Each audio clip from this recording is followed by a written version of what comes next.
मैं हफ्ते भर बाद अपने मायके से जयपुर से लौटी थी। घर बेहद गंदा हो रखा था और माँ जी आज सुबह से हमारी मेड कौशल्या को भला बुरा कहने लगी थी। आजकल इन काम वालियों की बातों का भरोसा नहीं करना चाहिए। 2 दिनों का छुट्टी कर बोल कर गई थी और देखो आज तीसरा दिन हो गया। 9 बज गए पर कौशल्या का कोई अता पता नहीं। माँ जी सर्दी के दिन है, हो जाती है, आप परेशान ना हो, वो आ जाएगी। और अब तक मैं आ गई ना, आप अब बिल्कुल चिंता ना करें, मैं सारा काम कर लूँगी। मैंने सासू माँ का गुस्सा शांत करने के लिए सजे से कहा और फिर मैं उन्हें जयपुर से लाई हुई रजाई दिखाने लगी। गर्म रजाई को देखकर माँ जी का गुस्सा कुछ ठंडा हो गया। वह क्या गर्म रजाई है, जयपुरी की रजाई की तो बात ही अलग है, एकदम हल्की फुल्की और गर्म। माँ जी ने रजाई पर हाथ फेरते हुए कहा। तभी पापा जी बोल पड़े, अब यह नई रजाई आ गई तो क्यों ना हम पुरानी रजाइयों में से एकाध रजाई कौशल्या को दे दे। पापा जी आपने तो बिल्कुल मेरे मन की बात कह दी। मैंने ससुर जी का बात का समर्थन करते हुए कहा, बिल्कुल नहीं, इन काम वालियों को ज़्यादा सिर पर चढ़ाने की ज़रूरत नहीं है।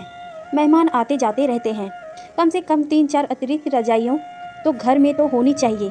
किसी को कुछ नहीं देना, ज़्यादा दया भाव भी ठीक नहीं। हम पर आंखें तेरते हुए माँ जी ने अपना निर्णय सुना दिया। तभी हरे रंग के फटेहाल शॉल के नीचे पीले रंग का पुराना सा हाफ स्वेटर पहनी ठुठरन से भरे सर्द मौसम की सूचना देती सी कौशल्या आ गई। कौशल्या ने काम शुरू करने से पहले एक छोटा सा डिब्बा अपने शॉल के भीतर से निकालकर माँ जी के तरफ बढ़ाते हुए प्रेम भाव से कहा, माँ जी यह आपके लिए गुड़ की तिल की गज्जक है। आप कह रही थी ना कि आपको ग्वालियर की गज्जक बहुत पसंद है, इसीलिए वहाँ से आते वक्त आपके लिए ले आई। यह हरियर देखकर हमारे साथ माँ जी की आंखें भी सजल हो गई। उन्हें महसूस हुआ कि अभावग्रस्त व्यक्ति अपनी क्षमता से ज़्यादा प्रेम भाव रखता है।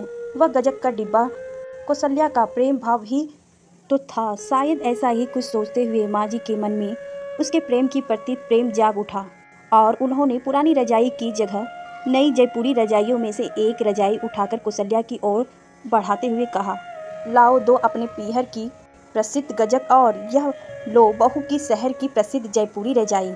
कौशल्या माँ जी की इस भेंट से खुश हो उठी और माँ जी और कौशल्या के बीच हुई इस प्रेम विनिमय की गर्माहट को हम सब महसूस करने लगे।